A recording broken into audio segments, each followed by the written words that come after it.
5-4-1 is our kryptonite. Yeah. And we have to find a way, tactically, to get the better of that, because I felt the Bury tactically got everything right.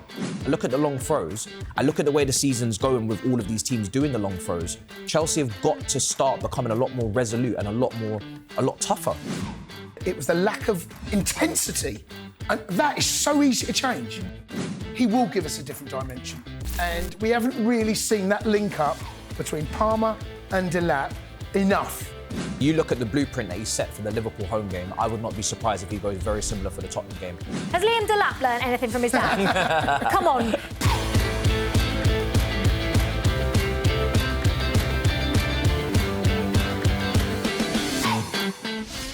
Welcome to Inside Chelsea, the show for Chelsea fans by Chelsea fans. This show is brought to you by talkSPORT Bets. I'm Olivia Bazaglo and I'm joined today by former Chelsea defender Jason Cundy and broadcaster and lifelong Chelsea fan Matisse. I mean, I would have been sat here, guys. I was looking forward to this Inside Chelsea about 4 days ago. Yeah.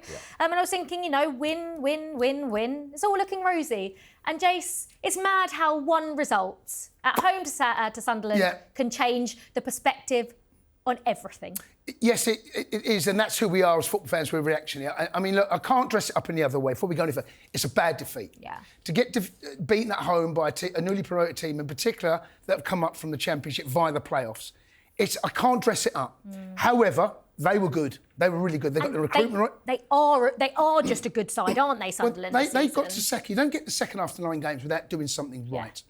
However, I'm more interested in us, and there needs to be a little bit of self-reflection about what happened. How did the 90-minute game go? Overall, Liv, we weren't good enough. It's one of our worst performances in the 90 minutes I've seen in a long time at home.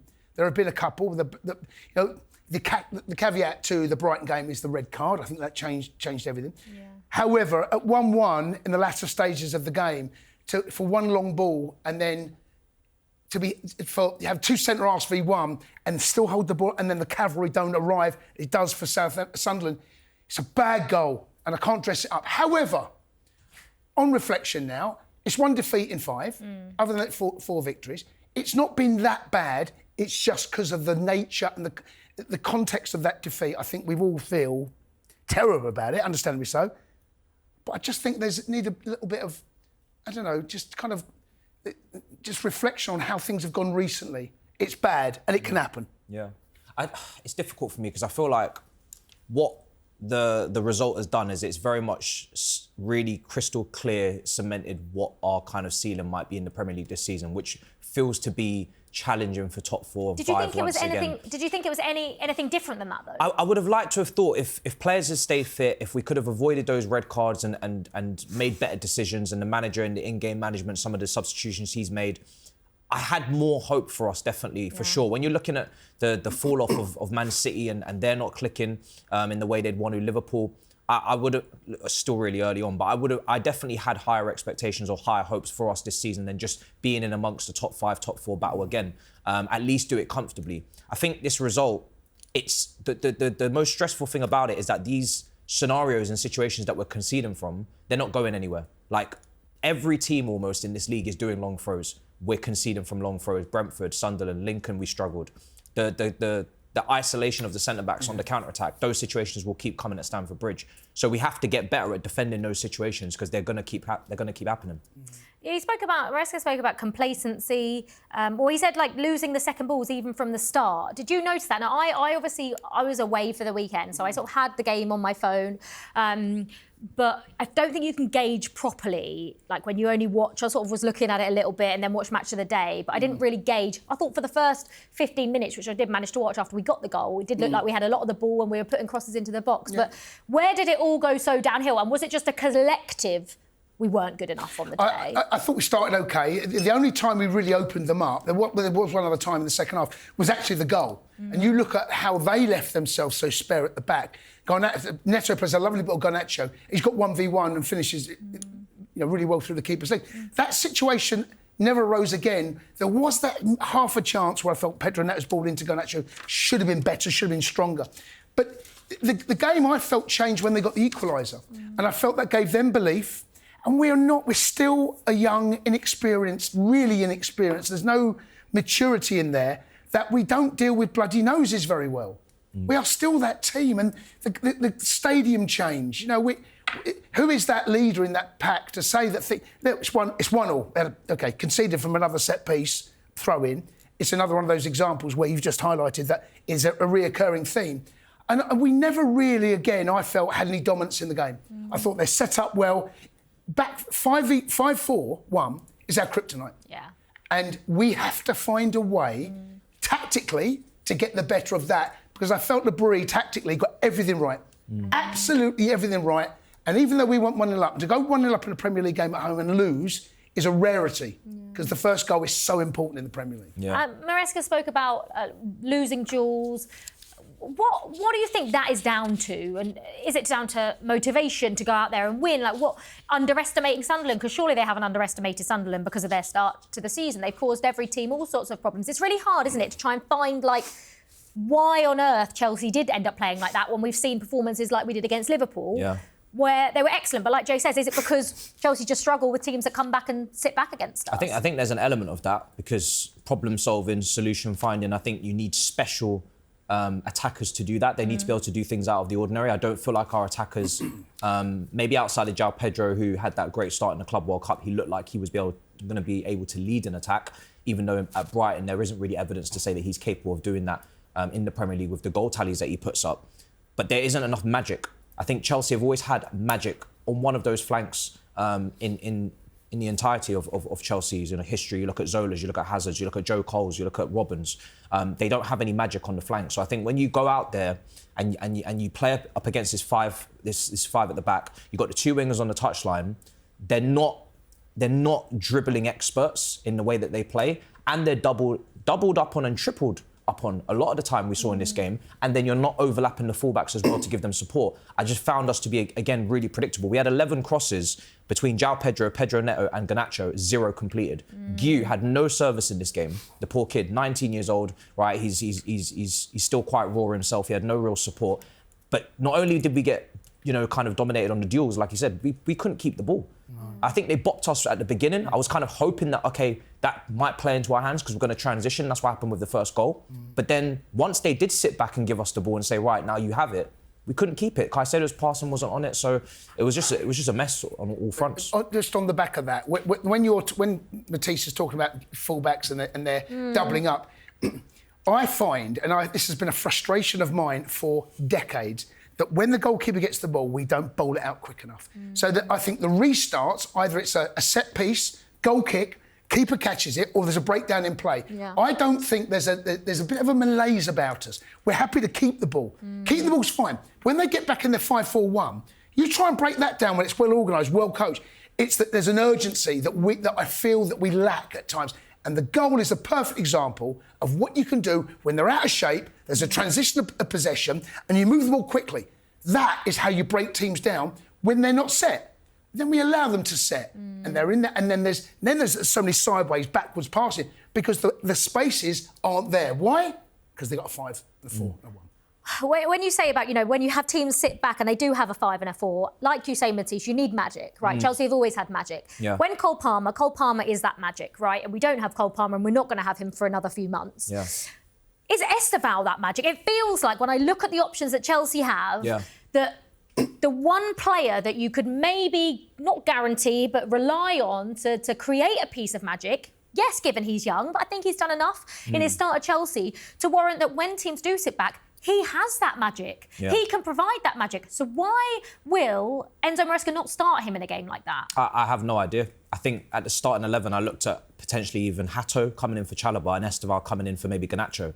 I think Neto and Garnacho are very similar wingers. I think they're very, very much suited to transition, counter-attacking football, running into space, running in behind. They both like to either cut back on the cross with Garnacho or if it's Neto, float the crosses. I think the accuracy of the crosses are very wishy-washy as well. I think sometimes they're spammed in, sometimes there's accuracy. When you saw Esteval come on against Liverpool, you saw a variation of attacking attributes in his play. You saw a cross to Enzo Fernandez at the back post. You see dribbling. You see, even box crashing for the winner. You see a shot taken from distance. Even in this game, he obviously almost scored, but he had the block shot. I just think there's more of a complete, well-rounded package when he's in that position, and he's also able to come inside and combine. We talk about Cole Palmer playing on the right wing, and then against PSG and other teams when he was, having his best season, coming into the 10 and combining, connecting, taking shots. You don't see that from Neto. You don't see that from Garnacho. Esteval is able to kind of come in there and maybe interchange with João Pedro and just keep things a little bit more unpredictable. So I think there's too much predictability in our play when you play with both of those players. And I've said before, I think Neto is just as capable on the left as he is on the right. Yeah. And you saw against Nottingham Forest, on that left-hand side, it's very crystal clear what he's going to do. He made that run down the left, great cross into Acheampong, and then obviously he gets the free kick, foul won by Gu. But I just feel like Maresca's got to trust Esteval a lot more. I don't like saying that we should heavily rely on an 18-year-old who just came from Brazil so early in the season, because I feel like it's maybe not fair to him, but this is the situation we're in. We probably have to rely on Hato as well. Can I just add to that, right? It's all well and good. And yes, you're right, everything the point. But the truth is, if they've got a 4 and it's a narrow 4, how are you going to find that ball into his feet? Because you're asking him to do something when the team is set up and they're very tight. They're back 5 and 4. The space in between where João Pedro was, couldn't find any space. We're trying to look for him. And I feel the urgency and it's amazing, that first pass, and if that next pass is done quicker, it's amazing how much more space you can find. So you've got to play into their strengths, yeah, but when they're sat with a 5 and a 4 on the edge of their box, how are you going to find him? Did we find... you two watched the full 90 minutes, so you'll know this much better than I will. Did we find Neto and Garnacho a fair bit? Were they putting balls into the box? Because like you say, there was 11 balls that were put into the box to no one. Yeah. So we were finding them, but maybe they're... Well, they were triple-teamed and double-teamed. And that's what I mean. But when you're set, it's easy to do that. Yeah, exactly. And I think unless you are an elite-level dribbler, one of the very best, you're not going to be able to bypass that. And even then, it's still a struggle, which is why the fullbacks maybe need to have some support. Maybe Maresca needs to be a little bit more adaptable to that situation. Does he trust James to overlap? Is he going to let Cucurella do that? Is he going to keep using him as a box crasher? Can he change that a little bit? I just feel like, for me, those two wingers, they're not good against low blocks. They need space in behind as well, They do need space. And they want to cross. And then, are we really going to win an aerial... Gu is decent in the air, but is he going to win an aerial duel with 3 defenders? Is that fair to him? Three big lads as well. 3, Dan Bollard was outstanding on the day. Hey, that's his food and drink. But what you've got to do, you've got to try and get them where they're running back to their own goal. Not where everything was in front of Sunderland. Yeah. That's the problem when you play it. It's so great to play with it. What you want to do is get him behind. How are you going to get him behind? Move the ball quickly. Try and isolate wing-backs, full-backs, whatever you want to call it. And that, for me, it was the lack of intensity. And that is so easy to change. Ball down, play. Isn't that worrying, though? Ball down, There's a bit of a lack of intensity. Well, we're a team that likes to control the ball. Yeah. Controlling possession, it's a little bit of a myth when there's a 5 and a 4 in front of you. Because, the passes. You look at this. Look at the percentage rate, right, of ball retention. Yeah. It was nearly double what they had. Means nothing. Means nothing. When you look at that stat, I would much rather have 2% of the ball. Do you know what I mean? I don't care about... It's what you do with it. I don't care about having the ball. I don't care about playing like Manchester City. I don't care about that. That's why when I look at Arsenal, and we don't like giving Arsenal credit, but it doesn't matter if they don't have much of the ball because they're winning 1-0. It doesn't matter. You don't need to have all of the ball. But they pick and choose their moments, Arsenal. They're very good. They're very good at it. They're very good. Yeah. When they need a rest, they'll go back into that space. Their first shot was in the 40th minute and they scored a goal. Yeah. Right? And they're good. They're well organised. So they pick and choose their moments. Again, I'm going to go back to... Sorry to repeat myself here, but when there's a moment to get that ball in behind that midfield or try and get in behind that wing-back, that ball has got to be played. And if you cut back in and play that pass there, it's gone. Yeah. It's gone forever. That's also a quality thing. I don't think the experience comes into this for this fixture. If I take a look at the average age of that starting 11, you look at Pedro Neto, he's been playing in the Premier League for years. You look at Garnacho, even though he's 21, he's been playing in the Premier League for 3 or 4 years. You take a look at João Pedro, years on years now. Sanchez, years on years. Chalobah, same thing. Tossin coming on. Reece James, Cucurella. That is not a young team anymore. That is not a young team. That is a team that has played a lot of Premier League football. But it is statistically the youngest team in Premier League history. The squad, I agree, but in terms of that actual team, you know, obviously when you bring in Estevals and Santos into the mix, it does bring it younger, but that's a lot of Premier League experience. Where is the 29-year-old John Terry? There are moments. That's a quality thing. Thiago Silva. We right? don't. Yeah. And that we do lack that. We don't have that. We don't have that quality, no. We don't have that. That's what I'm talking about. We don't deal with bloody noses very well. We get them back in the face, and we stumble against the ropes a little bit. Where does that come from, Jace? Where does that player? Where does that John Terry, that Thiago Silva, even a Rudiger? I don't think we have that type of personality in the centre back position. I think all of our centre backs are. I called them in my review gentlemen. I think they're all very nice, but I don't think there's any sort of, like you said, a Terry, a Rudiger. I don't think there's any Gabriel. You saw it at Arsenal. I don't think there's anyone that's a mean guy in that centre back situation. I look at the long throws. I look at the way the season's going with all of these teams doing the long throws. Chelsea have got to start becoming a lot more resolute and a lot tougher. I think in the back end of last season, our defensive record was fantastic. We were really resolute. We were really good defensively, really, solid. That's just gone. It's evaporated. So that's what we've got to get back to. Yeah, we're going to come on to long throws in a second because I think the Premier League football does feel like it's changing a little bit in that sense.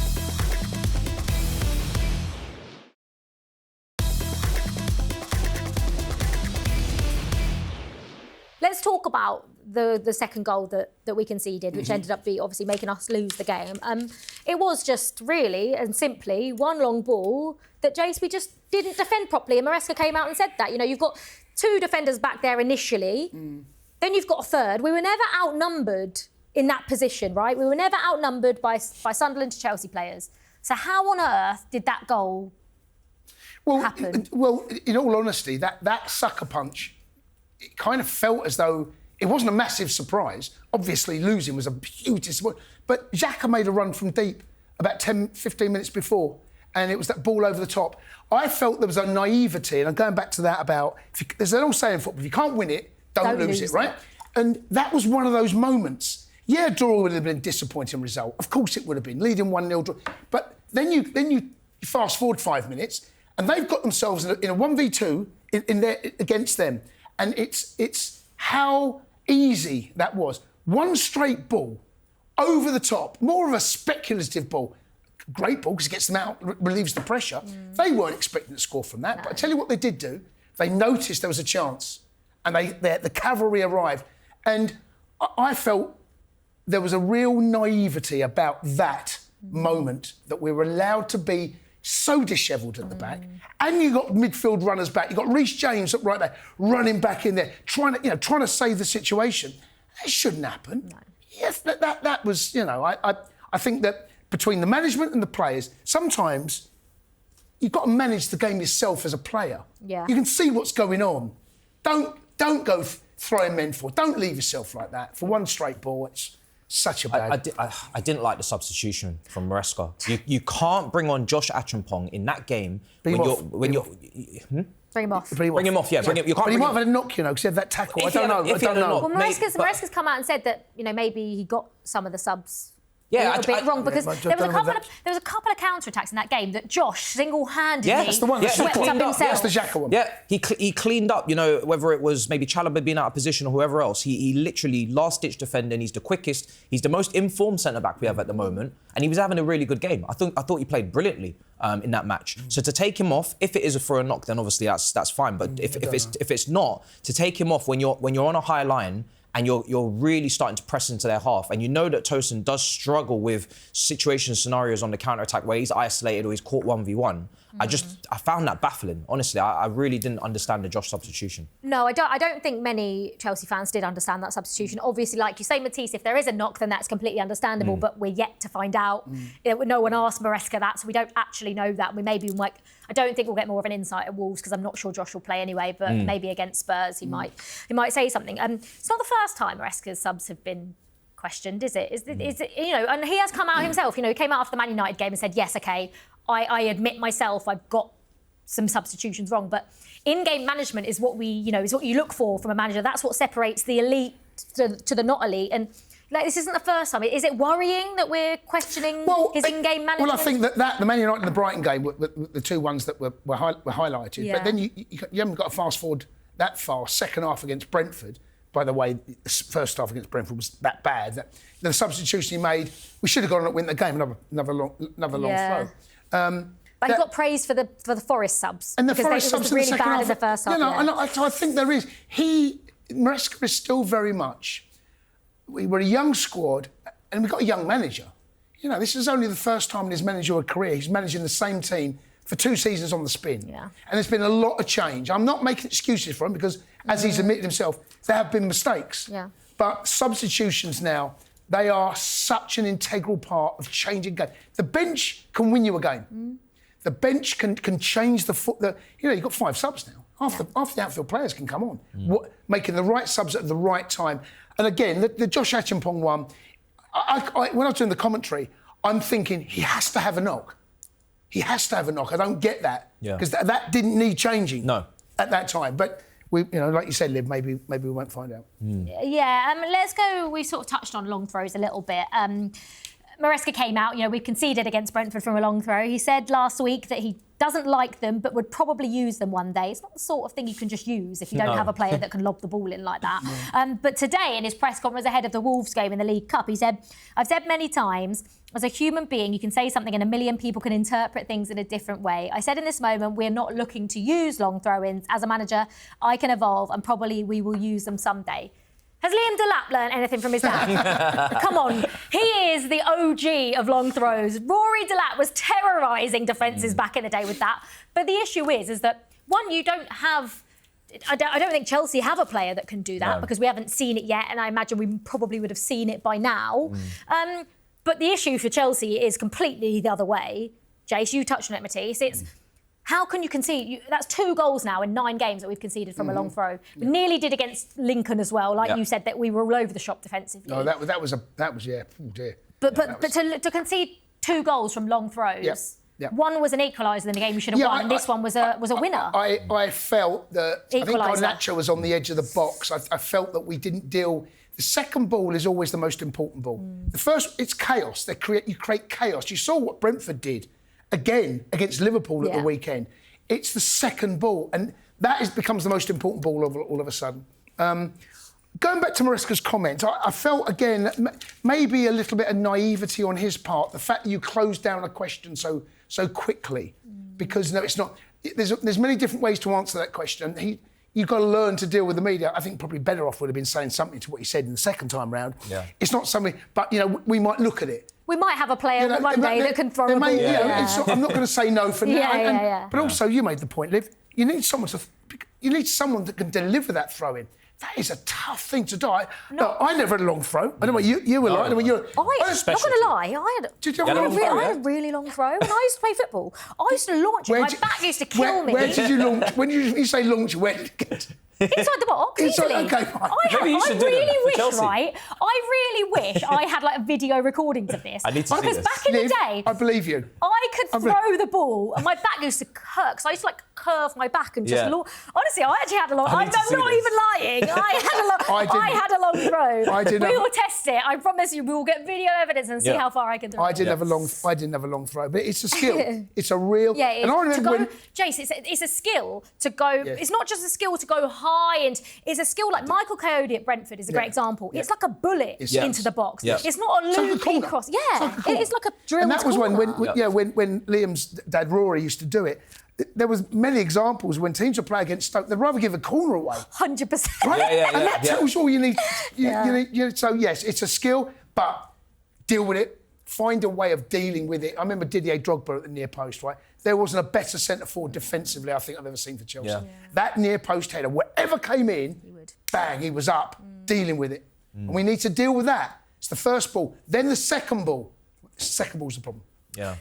Yeah, I mean, do you like the way, because, like we're saying, set pieces are a big thing now, maybe even more so than they were. Chelsea actually had scored, I think, the most set pieces at one point in the season. I think it's now Arsenal.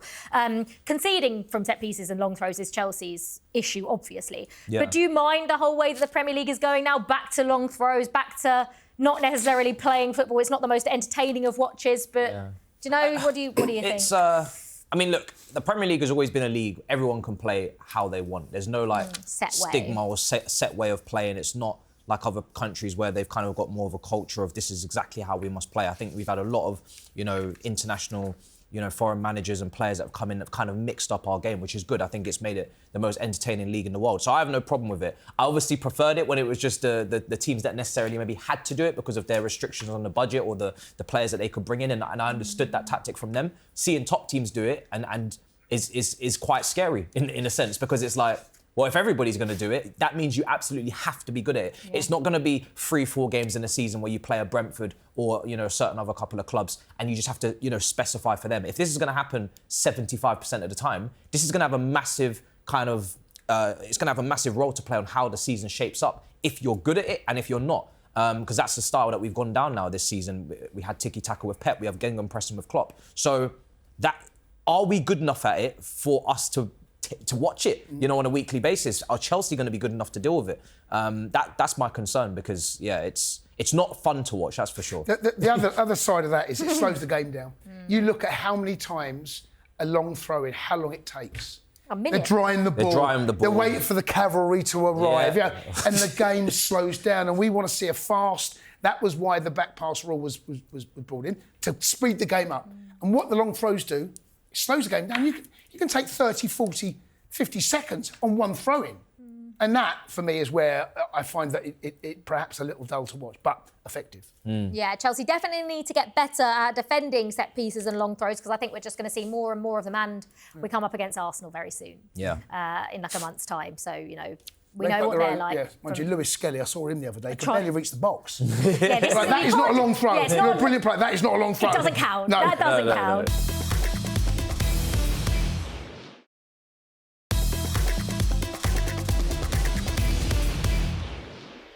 Maybe having someone like Liam Delap back inside and back to help out defensively could be an issue. Liam Delap is very good in the air. Maresca has confirmed that he is back. Have we missed him more than maybe we might have thought, Jace? I think we missed him and Cole. Scoring goals, are we the joint or just nearly the second highest goal scorers in the league right now? Yeah, That's largely been without Cole and Delap, right? Yeah. So I think that is an encouraging sign. Maybe it's a metric no one's really concentrated on. Defensively, as you've highlighted, have been our issues. Of course we're going to miss him. Yeah. He's our number 1, number 9. And Guiu came in, I think his cameo against Forest was brilliant. Second half, Liverpool done really, really well. Struggled because there was 3 marking 1 and crowd in the space. Yeah. A couple of times he held the ball up. He will give us a different dimension.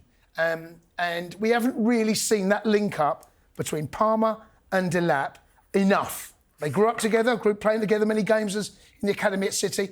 Hardly seen it. We're not going to see it as well, Jace, for another month at least. Well, getting those 2 back, especially in tight games, is going to be crucial. Liam Delap, obviously, we know his movement as a number 9. Mark Guiu, I think, has proved it. Just even having the movement, I think, he won the free kick, but the movement for the first goal against Forest as well was really, really good. Yeah. Second goal? Which one was it? He dragged a free kick that he won. Yeah, there was one where he dragged a defender out somewhere, and I was like, you don't get that from... Got a corner in the first minute. You don't get that from anyone else. I feel like we've missed the link up between him and João Pedro a little bit as well. Yeah. I don't know if we're getting the best out... Not we're getting the best out of João Pedro. It doesn't feel like we've seen the best João Pedro. Maybe it was because of the Sunderland setup as well. Yeah. But I feel like maybe the introduction of Liam Delap back into this side could really help those around him. Yeah, I mean... That chemistry has to be there, isn't it? Because when João Pedro in that game, he was playing in tight spaces. He's really claustrophobic. Like you said, there's a 4 and there's a 5. So there isn't time to necessarily pick your head up and assess everything and everything's got to be a little bit more telepathic. And my only concern is that because these guys haven't really been playing together, we didn't have much of a pre-season, and then Delap's been injured. What is the understanding and the chemistry between Delap and João Pedro for them to play together off the bat? Same goes for Guiu and João Pedro. That he tried to have that cutback, he was offside in the end, and Guiu's not quite there, and there's clearly not that understanding. So that lack of chemistry is probably going to be there. So I'm not expecting it to just click like that. But having people play in positions that they're strong, their strongest positions, you'd have to hope is going to help, because as much as Tyreek George strikes the ball brilliantly, he's not a striker. And Guiu, he needs service. He's not able to contribute and drop deep or get on the ball like that, go out wide and double up with the wingers like João Pedro does. So he needs service. So yeah, we've got to find a solution there. But Delap, we'll see how he is against Wolves and if he's actually fully fit as well. Yeah, I think we'll we'll gauge, if he starts, if he comes on, whatever. But the good thing about Liam Delap, Jace, is he puts himself about, and he is a handful. For any defender he comes up against, whether it's one of them, two of them, or three of them, you know that he's going to give them a really, really difficult time. And I feel like that might have been something else we've missed a little bit. Without him. Well, the difference that we saw second half against Forest from João Pedro being up top, Mark Guiu coming on, there was a physical presence, there was a robustness to our build-up play. That substitution, and even though he didn't score, probably went under the radar slightly because of the way the second half went for us. It went very well, even though we gave up a lot of chances, by the way. That result could have been very, very different. But he gave us a physicality up top that João Pedro doesn't quite have. He's two very different players. But you're asking a young man, Guiu's he's a number, but he's a second striker. He's not your number one. Liam Delap, even though he's a number one, he's only had, 3 seasons in first team football? This is who we're relying on. We're not relying on a Diego Costa that was brought in to win us the Premier League. The demographic, what you're looking at there, what Gyökeres has been brought in, he's almost already, he's ticked, but what I'm saying, experience-wise, he's ticked boxes. Liam Delap is yet to do that. So I wouldn't put too much pressure on him because he's still very much learning the game himself. Yeah. Would you start him against Wolves, or would you start him against Spurs on the weekend? I wouldn't want to risk his fitness. So whatever the medical team say in terms of how many minutes he can do, I would be surprised maybe if he did like 60, 70 against Wolves, maybe 30 is closer to home. Against Tottenham, that's a real physical game. He's got to play, though. He has to play. Yeah, but if he's fit. But if you're not a fully fit, and João Pedro is carrying a knock, we've heard as well. There's a lot of players that have been carrying these niggling injuries or knocks because we've had so many other players out injured as well. Tottenham is not the game to go into away from home in that stadium with what that game means, with Romero probably playing, and the history and the way that they've kind of approached those games and the sending-offs and the head loss. If you're not 100% fit, you cannot play against Tottenham. Because I think if there's ever games where you look at higher percentages of getting injuries, that is the type of game where I could see someone having an issue because they weren't really ready for that type of challenge. This show is brought to you by our partners talkSPORT Bets. New customers get an exclusive offer of £40 in free bets when you bet £10. Go to talksportbet.com/Inside Chelsea to claim this offer now.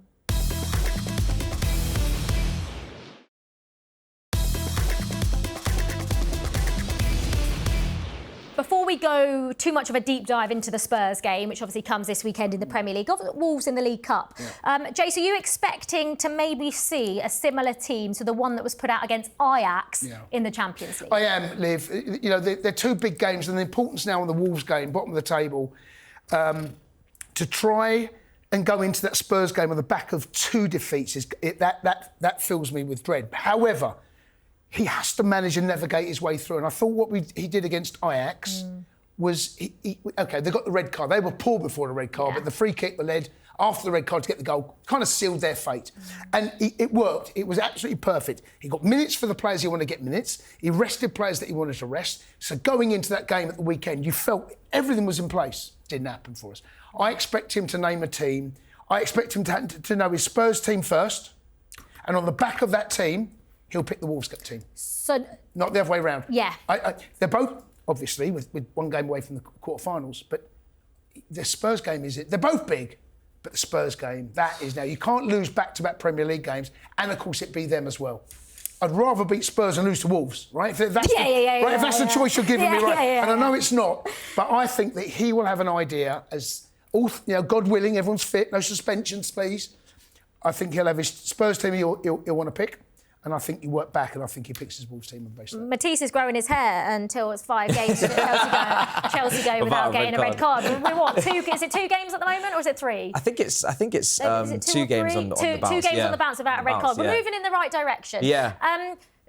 Do you think João Pedro, for me, shouldn't start against Wolves? Would you be surprised if he was in the starting 11, given apparently he has been playing with Yeah, I would be surprised. I think this is what you sign Buonanotte for. This is what you sign these kind of guys from on the last parts of the transfer window to play in these games. But I do think I'm tussling with the importance of this Wolves game, because I do believe that this team, they need to continue that winning mentality and that habit that they've got of winning trophies at the back end of last season and carry that into this season. I think it's with the way the league is shaping up and the gap that we have to the top, that could possibly extend, over the next couple of weeks. We have to be careful. it's really important to me that this team, they win something this season. I think that is something that needs to be carried over whilst we're still figuring ourselves out. Because right now, and I remember when Jose Mourinho came in, it was a very similar situation. We're setting a culture. There's a culture that's being set at Chelsea with this new group, with all of this new ownership, the turnover of the players, the new managers. We need to be able to set the culture, and the culture's got to be winning trophies. I think if you're trying to set any other culture, then you're going into a very dangerous territory where you're starting to become the Tottenham 2.0. So I think winning something every season just to keep that taste for it, that hunger for it, that mentality for it, to win at Wembley, to win those big finals, whilst we're still trying to sort ourselves out in majors like the Premier League, like the Champions League, is massive. So if we went out to Wolves, I don't know, especially with where Wolves are at right now, they look like they're going to get relegated. Yeah, not for me. If you have to handpick one team, it's Wolves, right? Away from home. Yeah, but because they're going to go strong. Right, I think they'll go strong, right? No. Do you not reckon? I don't know. They need to survive. Yeah, the biggest Yeah, but thing... winning surely is the most... Well, I think they could do with less games and just work on the training pitch. This is a bit of a nuisance for Pereira. He's under pressure. He fell out with the fans midweek. Like, this is a game they could do without, really. They want to concentrate the weekend. 3 points. They will swap 3 points for a defeat against Chelsea the weekend. That's for a fact. Absolutely. I mean, there is one good thing about, when Chelsea are on a poor run. I say poor run. I think we are forgetting. And this is the problem. Do you know what I mean? I'm saying we're on a poor run of form. We've lost one game. That's the point I made at the top of the show. There needs to be some context to this. It was a bad defeat against Sunderland. It's one result and one bad performance. Yeah, we all felt it. But actually, we've done all right. And there have been some of these little pop-up. Brighton. As long as it's a one-off again. As long as it's just a one-off and Chelsea can go and beat Wolves, then you look at it and go... The league form is too inconsistent. Yeah, it is. In all competitions, Chelsea have got 4 wins out of 5. They've beaten Ajax, they've beaten Benfica, they've beaten Lincoln. But when you actually pick apart the Premier League form, we've lost 2 home games already. And we've only played 5. Chelsea have got to get consistent in the Premier League. We haven't even reached the Christmas period. So I get... Look, the reason why it doesn't feel like as if we're in good form is because we know that the Premier League right now, we're kind of just wishy-washy. We're not really setting ourselves up for a run or consistency or, to be up at the upper echelons of the table. We're in that pack again. And we don't want to be in that pack. We was in that pack last season. We qualified for the Champions League on the last day. We don't want to be in that situation again. That's fair. I mean, looking at the league table, I know it's only 9 games into the Premier League season, but I think there will be a fight for the Champions League this season. We've got teams like Sunderland and Bournemouth. I think, are the ones. That are muscling their way in there. And, they need to be...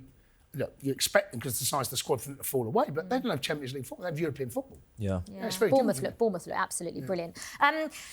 I said what I was going to say was, coming into this game in poor form, which Chelsea definitely are not in poor form, because if Chelsea beat Wolves, it's then 4 wins in 5, and you're looking OK again. We're probably not sat here having these sorts of conversations. But the good thing is we're playing Spurs. And for whatever reason, no matter how bad Chelsea are or how good Spurs are, they just cannot seem to beat us. Maresca did the double over them last season, that game where they went 2-0 up at home and we ended up winning 4-2. Like we say, Jace, if those players... I mean, they've done it under Maresca. It's largely the same team, isn't it, really, when you think about it going into this season. They're going to be up for this Spurs game, aren't they? They know, I feel like, led by probably Enzo Fernandez the most in this situation, Reece James as well. They know what it means to play Spurs. It's one of the first fixtures that we all look for when we play in Spurs. When we play in Spurs home and away, Liverpool home and away, Arsenal, there's certain fixtures. This is right at the very top of the list for me. Yes, we do have a great record against them. Their home form, I've seen all their games at home. Against Bournemouth, they lost the first home game of the season. They were terrible. Wolves scored a last-minute equaliser. Palhinha scored late on against them. A couple of weeks ago, Villa. Their home form is terrible. They look a shadow of the team. I saw them against Everton, and Everton done all right, but actually, Spurs were the better side. 2 set-piece goals as well. I don't want to scare you, by the way. Van der Ven scores. Get Van der Ven, that needs to be marked. But this game kind of stands alone. I don't think you can really look at any form going into it. It does feel one of those games. It is a Chelsea game. Something will happen. There's always drama of some description. Either a red card or some side goes 2-0 down, or there's a penalty or something. And this it feels like this game here is one of the most fiercely contested, but something always happens. There's Oh, it's my always favourite something. game. It's always my right. It's favourite always game. the best game of every season. Yeah. For whatever reason, in Yeah. recent seasons, every game that's been game of the season has always been Chelsea Spurs. Yeah. And I don't know what it is about Spurs. They just seem to lose their heads every time they play brilliant. us. It's I don't fantastic. know what it is. I don't know what we have over them. It's something. Well, I know. Trophies. Yeah, Champions Leagues, actually, and league it's titles. everything, really. I was going to say it was Hazard's curler at Stamford Yeah. Bridge, but this squad didn't experience that. That No. was, Alderweireld and Vertonghen and those type of guys. So, yeah, I love this game. This is my favourite game of the season at the moment, especially in the Premier League. I just think it's so entertaining. You can feel. I've been to Tottenham away a few times as in the away end, and you just feel the extra responsibility to go there and demonstrate why you are the kings of London and why they are not. And that is it. And that it's purely just putting them in their place again, laying down a marker and leaving. And that's what we've got to do, regardless of what we're striving for, aiming for, going to achieve. You always have to beat Tottenham. And that one time that we didn't at Stamford Bridge, I remember that Dele Alli header on the back post. Conte. It felt like the world was going to end. Yeah. It was like, what is going on That was here? like the first time in 30 years they've beaten us It's just at home. completely foreign to everything that we're used to. Is Tottenham meant to be winning those games all the time? So yeah, I'm looking forward to it. Hopefully, Cucurella doesn't have slippers on. Yeah, Chase boots and yeah. Still didn't matter though. Still won. No, we still won. Insane. Yeah, no, I mean, that was actually one of my favourite games. The only thing was that was Ange last season, and defending, they just didn't do it, did they? No. They just sacked it off completely. Yeah. Whereas under Thomas Frank, I don't know what it is. Like you say, Jace, they've only won one game at home all season, and that's been at home to Burnley. Yeah, they're not great. Then there is definitely a pattern is emerging. Spurs away, been very good. Spurs at home, very poor. Yeah. If we bring our A game, we'll give them a game. Yeah, Give them a game or beat them, Jace? But okay, beat them, right? but that A game, everyone's got to be at it. Everybody's got to be on it. Everyone's got to be at it. Yeah. You've got to deliver an 8. Yeah. You can't be delivering 6s and 5s because you will not get away with it. Yeah. And if they, and that, you're right, it is one of those games where everyone at that stadium knows the importance of this game. Yeah. And there's a few players on their side that almost joined Chelsea this summer. Xavi Simons is at Tottenham. Kudus, we were interested in and went in for. We couldn't get that done. So there's actually quite a little bit of something there in regards to that as well. But a lot of Tottenham fans have been complaining about Tottenham at home being... having the handbrake on, playing maybe with two defensive pairing of a midfield, and now this game maybe is something that they're going to look at and to do the same thing because I don't see no reason why they wouldn't. Yeah, Jace, you said earlier that you think Maresca's going to name his Spurs team, and off the back of that, name his Wolves team in midweek, right? What does Maresca's strongest team, say for Spurs, look like to you? I think we know... The defence and the midfield, I think we know it's Caicedo, probably Lavia, I imagine, against Spurs. But front four-wise, without Cole Palmer, what does Chelsea's best attack look like? And does Maresca know it? Well, I don't think there is. There used to be a truism in football 10, 15 years ago. Does he know his best team? I don't think there is such a thing anymore because it depends who you're playing, the situation around that game, what comes up after that. Your best team, we all can name our best team, but if you're playing against a team that plays a 5 and a 4, your centre forward, you might have, for example, Pedro Neto played down the middle, right?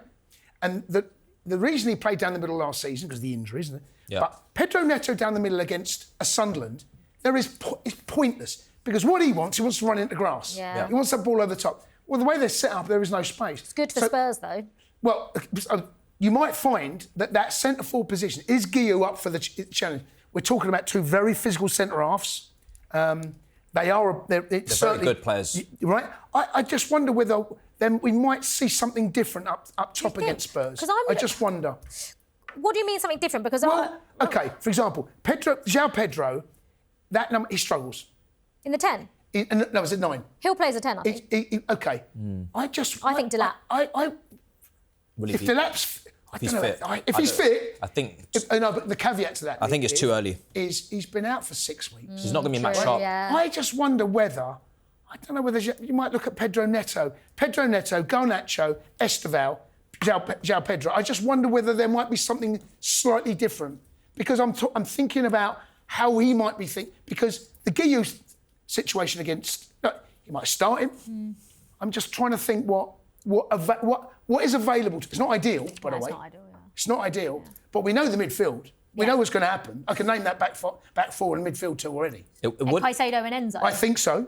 I expect that to be. Unless you put Lavia in there and Enzo goes as 10. But then would you play João Pedro? Yeah. So in that case, you've got to play João Pedro as the 9. Right. And then have this type of Esteban or game, Neto or 2 wingers. When it's Liverpool's and it's Bayern Munich's, it's João Pedro in the 9. I think that's exactly what he's going to do. And I think you look at the blueprint that he set for the Liverpool home game, I would not be surprised if he goes very similar for the Tottenham game and he just tries to dominate the midfield.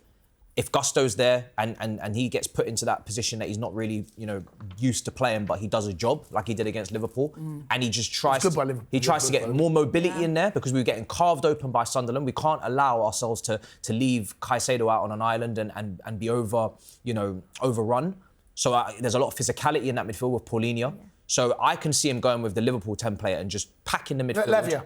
Yeah, Lavia, Caicedo and Enzo in the 10. And just going like that. Yeah. I actually agree with you. Now that you've said that, I think it's more likely with Liam Delap out, even though I would love him to play. It is a big game. And I think even though you lose a little bit from João Pedro's game, he likes to drop deep. As long as you've got someone running in behind him. You need that. Yeah, you absolutely need Pedro Neto or Esteban or someone making that run. But I see what you mean, and I think he probably will go with that. It's sort of safe, not safe, but like we've seen it work against the bigger side. So interesting, that game. Spurs against Chelsea. That is Saturday evening. Before we go quickly, I don't know why I make these weird noises. Before we go quickly, we're going to take a little trip down memory lane because 27 years ago today, our captain, leader, legend John Terry made his Chelsea debut. 1998. Jace, I hate to say it, I was 4 years old. So you're going...